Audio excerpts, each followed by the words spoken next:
You, finding life rather dull, dreaming again of exotic places, wishing you were somewhere else? We offer you escape.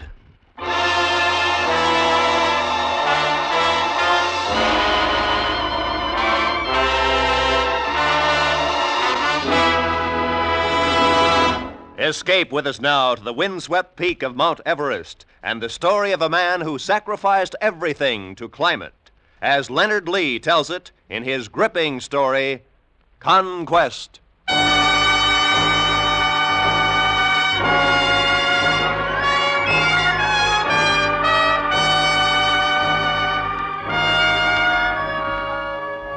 You want to know what it's like up there? I'll tell you.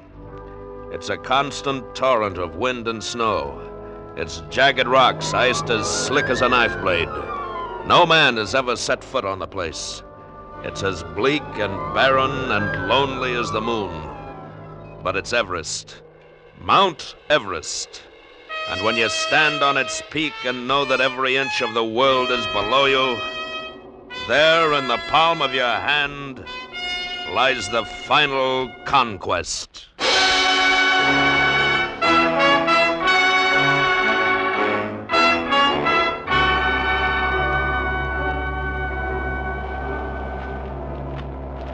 We're not going to make the mistakes Norton and Somerville made. We'll spend the first night at Camp 5 and the second night at Camp 6. That brings us to 26,800 feet. Are you going to make the north face to the Kulwar, Mallory? No, that's what they did. We're going to make a frontal attack, direct. We'll follow the crest of the northeast ridge to the peak. Yeah, that's tougher climbing. The only chance, Hamilton. And we'll take oxygen on the last dash. Well, best of luck, Mallory. Thanks.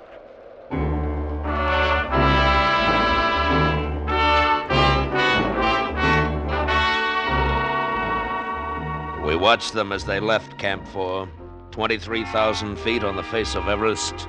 Mallory and Irvine, stocked with their provisions. Pitons, carabiners, hammers, axes, packboards, snowshoes. Two diminishing silhouettes against the powder snow of the Rongbuk Glacier, finally disappearing behind a jut in the North Col.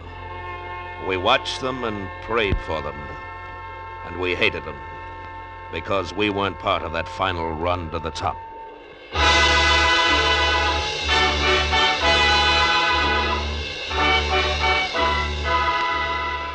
Two days later, June 10th, 1924, a man crawled toward us in the snow. We ran out of the tent to get him. It was Odell, our geologist from Camp 6. He could hardly speak. Challoner, brandy. Yes, here, Odell, drink this. Thanks. What happened? I saw them. I saw the top. Did they make it? I don't know. They were about 800 feet from the peak. Mallory and Irvine. At the last step. Then the mist closed in. It's only a matter of time. They'll make it. Hamilton. No man can live up there. There's nothing to breathe. And that was the last word. Somewhere in that jungle of ice, their frozen bodies lay. The peak was still unscaled. We looked out at the expanse of desolation stretched out before us. We looked out and up. The calm arrogance of the summit was wrapped in mist. From that moment on, there was only one purpose to my life: to climb that mountain.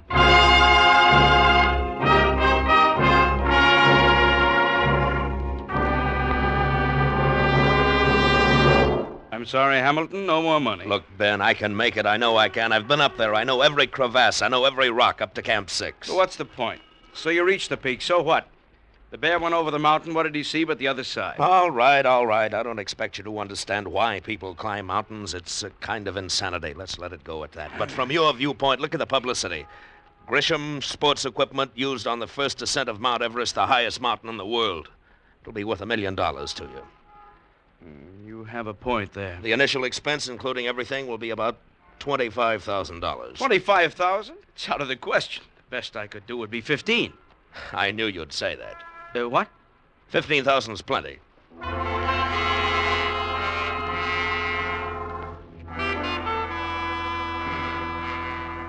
Well, what do you say, Challoner? Are you with us? Well, the last time it was pretty rough, but I'm always fool enough to try again. Fine. Who have you got lined up so far? Langmuir, he's pretty young, but he's got a lot of energy and a lot of experience for his age. Mm-hmm. Newt Revere, you know him. No. 4 of us will lead. That sounds pretty good. How about financing? The Mount Everest Committee can't supply it all, so I got most of what we need from Grisham. He makes sports equipment. It's a publicity deal. I see. Well, it's March now. We ought to have our base camp established by mid-April, and then we'll have about a month of climbing before the monsoon hits. Yes, that's what I planned. We'll be leaving in about 10 days. Can you be ready? Yes, I'll be ready, Hamilton. And so will Everest.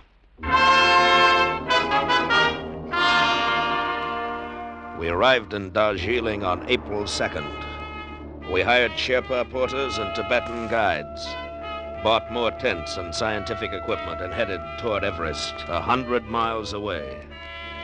But it was almost 3 times as far, snaking through the gorges of the eastern Himalayas. Our second night out, we camped in the sweltering swamp jungle of Sikkim.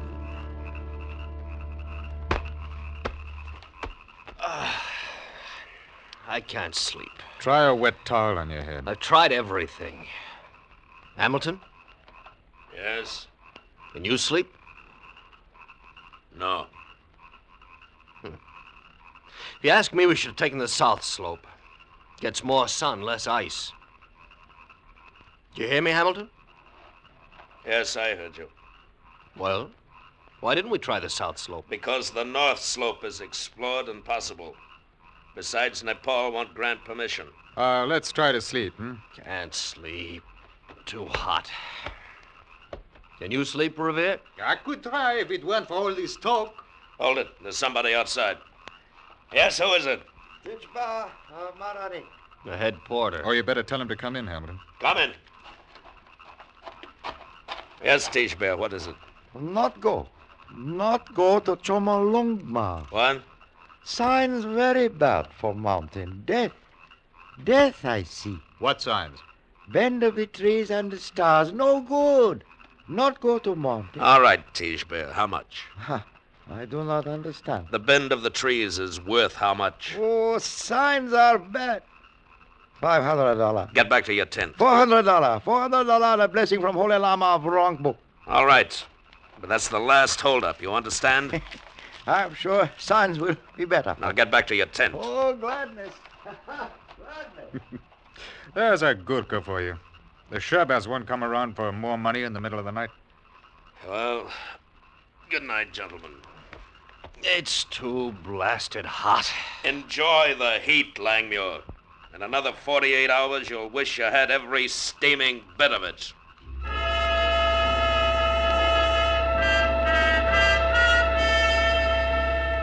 We pushed on through the Sikkim to the Tibetan plateau. The mercury plunged to 0. The wind and snow lashed at us. We'd begun to climb.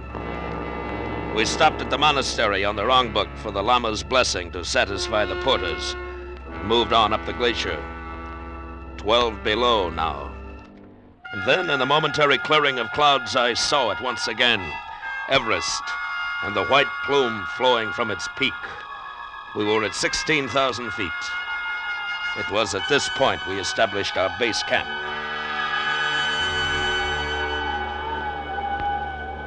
All right, Challoner, tell them what we've decided. All right. Camp 1 will be at 18,000. Camp 2 will be at 20. Camp 3 at 21. Camp 4 at 23. I will each carry oxygen. The tanks are light, but we'll have enough to last us for about a week if we use it right. When we get near the top, the routine will be 15 minutes of climbing, 1 hour's rest. We're not making the mistakes Mallory did. There any questions? Yes. How do we pair off, Hamilton? Challoner and Revere, Langmuir and myself. We'll travel together up to Camp 4, then we separate into doubles. The rest of the men will be dropped off at the camps as we move along to maintain relays. Anything else? Yeah. I think we're going to make it.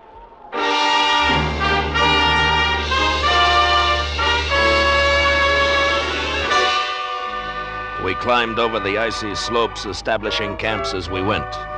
Finally, after days of driving forward inch by inch, we reached the North Col, just 7,000 feet from the summit of the mountain. The wind hurtled down in the slopes in a sweeping gale, hard and cold as rock. Mallory had camped here, just days from his death. Night closed in. The lack of oxygen had numbed the mind and fired the temper. Our civility was suffocated. We were savages, nothing more. We sat around an alcohol flame, the four of us, breathing hard, staring at each other's bearded faces, while outside the wind beat at the tent flaps. Gotta have oxygen.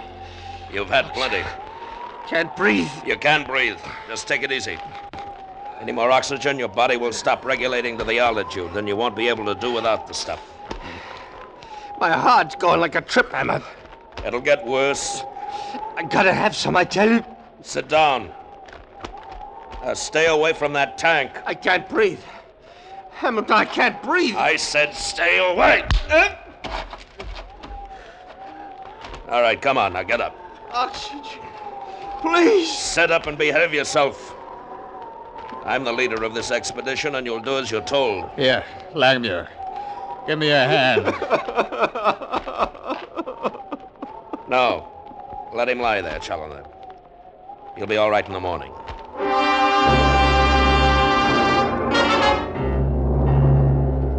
In the morning, Revere and Challoner set out to establish Camp 5 at 24,000. Langmuir and I watched them go, chopping their way up the ridge to the northeast shoulder.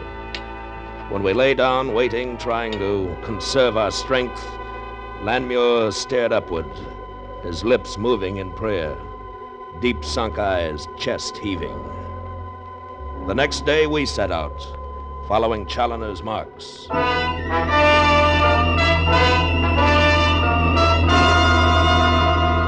Langmuir! Body belay! Right. Easy now! I can't. 100 feet, Langmuir, then we can rest. Now, come on. No. Take a little more oxygen, then. There. You feel better? More. No more. Now, come on. Quarter shell to the camp. Quarter shell. He stood on my shoulders, and I boosted him to the narrow ledge. He grasped for the edge, his fingers clawing at the smooth rock. I felt his foot slip from my shoulder. I grabbed for his leg and missed. Black space sank below us, and he fell.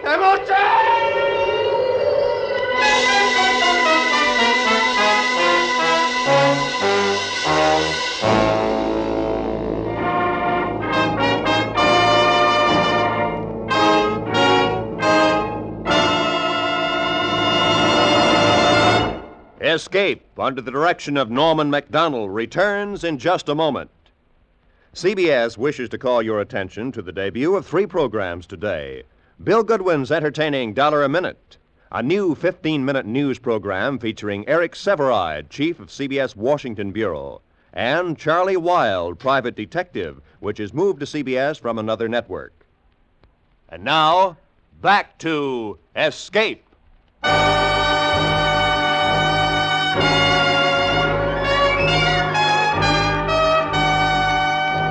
As Langmuir fell, I braced myself against rock, waiting for the rope around my waist to pull taut. And when it jerked, it burned into my flesh and tore me into space.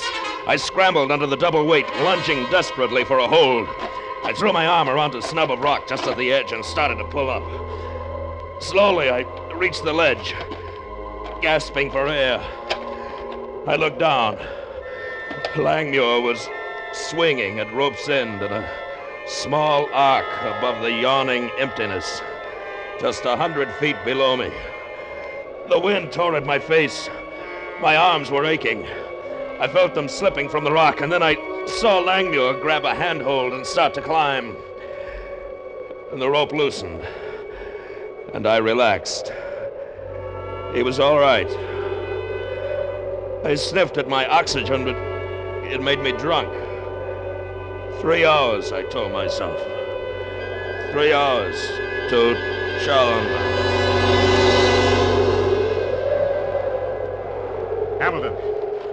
Hamilton, you all right? It's Challoner. Are you all right? Yes, I'm all right. How did I get here? Langmuir brought you in. I must have passed out. Yes, you certainly did. Where's Revere? A rock fall. He must have been killed instantly. 3 of us. 3 of us left. We haven't even established Camp 6. Look, Hamilton, I'm not a young man anymore. I'm 38. That's fine for selling shoes in a department store, but not quite up to this kind of thing. I just about reached my limit, Hamilton. You and Langmuir, you two will have to climb alone from here on up. I think we can do it. I'll stay here at Camp 5. All right, Challoner. I hope I get a good sleep. Because tomorrow I've got a date with the mountain.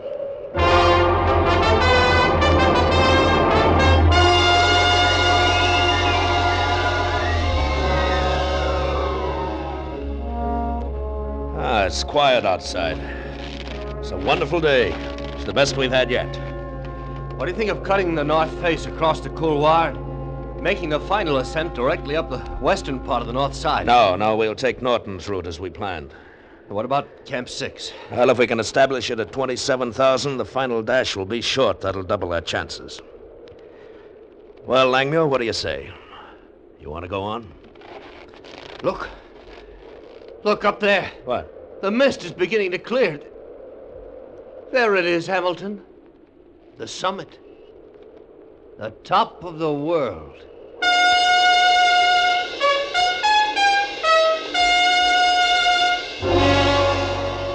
We started up again, up toward the summit. Our altitude was 25,000. We planned to camp at 27, leaving only 2,000 feet for the final spurt. We hung desperately to the sheer face of the mountain, the freezing wind whipping up from the great couloir, tearing at our grasp. All the next day we inched upward, our hearts pounding. By nightfall, we had only reached 26,000. We had to camp or die. I found a small recess. We pitched our tent over it, fastening the stage with pitons. We huddled together in the cold darkness. Langmuir was exhausted. I heard him gasping the weak air. My arms and legs were swollen with pain, my lungs bursting. The top seemed miles away. Every ache in my body urged me down to the firm, warm earth. But the peak, only 3,000 feet, the white plumed peak.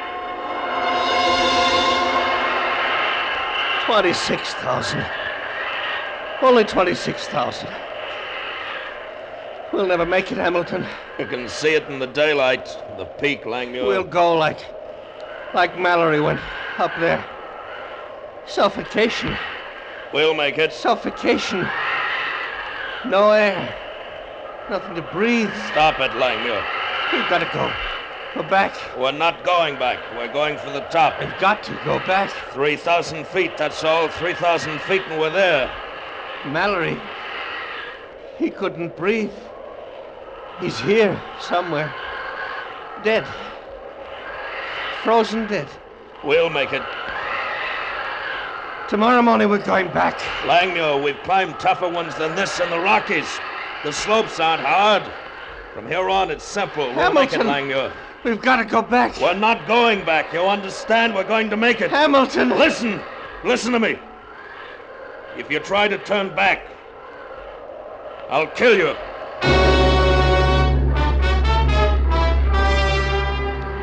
The mountain wasn't ice and rock to us anymore. It was a human force, an arrogant, wild challenge.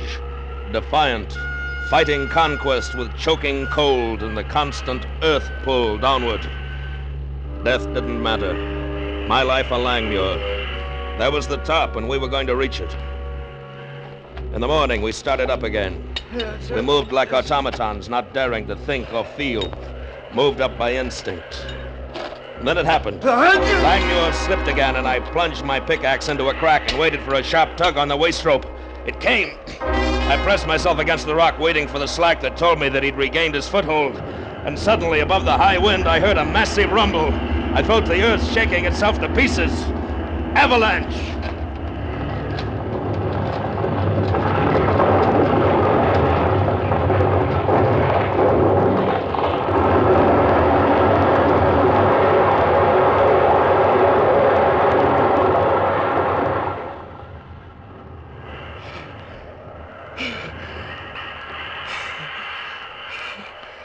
Flying mule!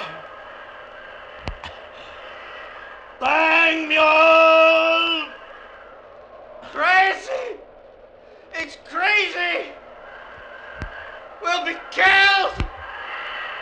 Are you all right? I'm going back! No, wait! Stay where you are, Hamilton! Listen to me! I cut the rope! I'm going back! I'm coming down to you! Hamilton! I've got a knife! Hamilton! Don't try to stop me! All right! Go on back! Go on back! I'm going on to the top! Goodbye! Hamilton!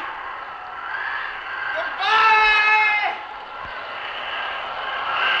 Everest. I'm going to beat you, Everest. I'm going to the top. I'm going to the top.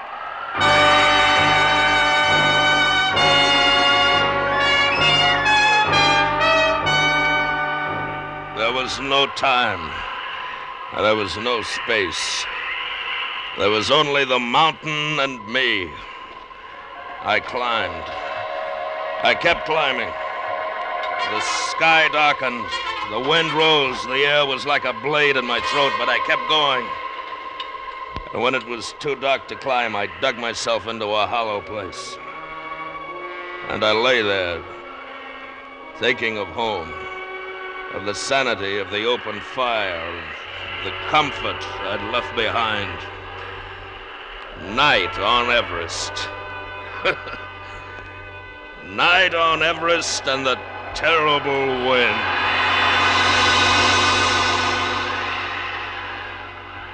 Morning broke milder and clear.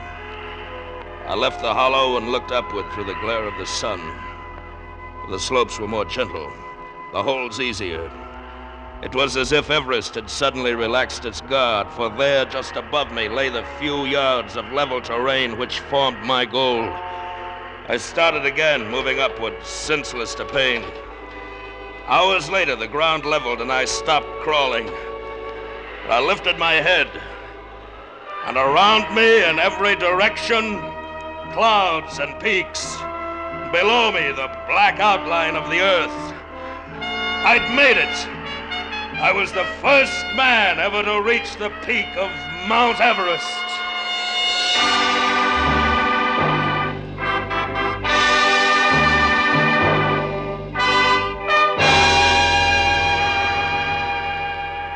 I forced myself to my feet, weaving dizzily. All the pain, all the intense agony of the altitude and the climb was forgotten now.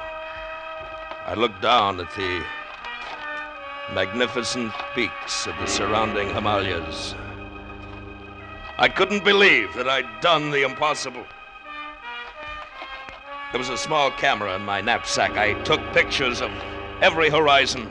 I walked around the summit, my summit, drunk with the knowledge of what I'd done.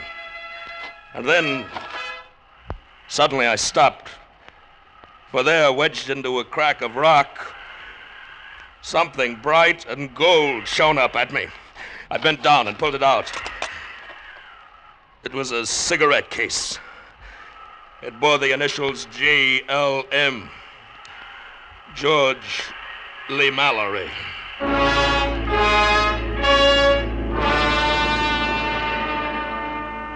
I stood there trembling, the cigarette case in my hand. An instant before, I'd experienced the elation of the greatest possible triumph. And now there was only defeat. Defeat and the indescribable hate for a dead man. Oh, how he must have smiled as he went to his death, knowing that the second man to reach the top would find his proof. The second man to reach the top. I was only the second man. And then it came to me. Why must anyone know? Why must I tell the world what I'd found? Mallory was gone. He wouldn't hear the applause. It would be me, Chase Hamilton, the man who had conquered Everest. I took a small plate of metal from my wallet and wedged it into the rock. It read, Hamilton Everest Expedition, 1925. Then I strapped on my sack. I looked below me. It would be a difficult descent. But there was only one direction to go now. Down.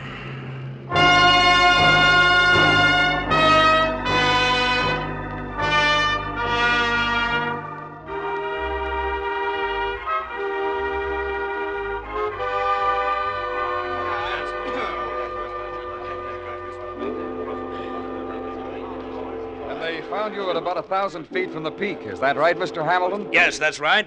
Challoner found me. He brought me back to Camp 6. How come Langmuir didn't go to the top with you? He died, gentlemen. The rope broke and he fell. Langmuir deserved a lot of credit, though. Without him, I never could have gotten near the summit. Well, how does it feel, Mr. Hamilton? How does it feel to be acclaimed as the first man to climb the highest mountain in the world? Well, gentlemen, I feel as if... If you could just give our papers a statement of some kind, how does it feel to be the very first? Yes, that's what we want to hear, sir. You don't climb a mountain just for fame and glory, gentlemen. You climb it for something more personal than that. And you can't lie to yourself. I'm afraid I don't understand. You were the first.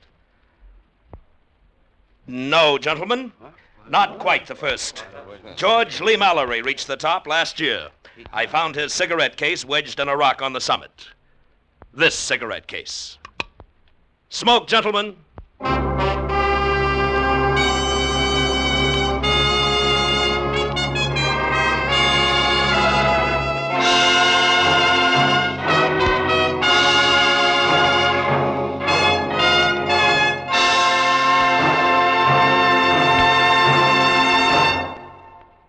Under the direction of Norman MacDonald, Escape has brought you Conquest by Leonard Lee, especially adapted for Escape by David Ellis.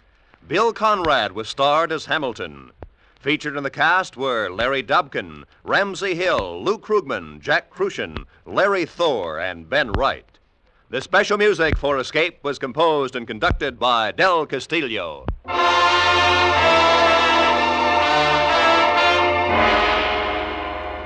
Next week, escape with us to Western Europe and the story of a futile attempt to save a beautiful girl from the clutches of the most cold-blooded political organization on earth, as Anthony Ellis tells it in his exciting story, A Bullet for Mr. Smith.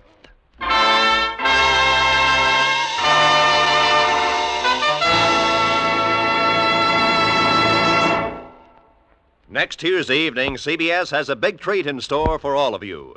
Edgar Bergen and Charlie McCarthy, Amos and Andy, Bob Hope, Mary Martin, Judy Garland, and a raft of other stars will be on hand to salute Bing Crosby, who is celebrating his 20th year in show business. Be sure and join them on Tuesday. This is Roy Rowan speaking.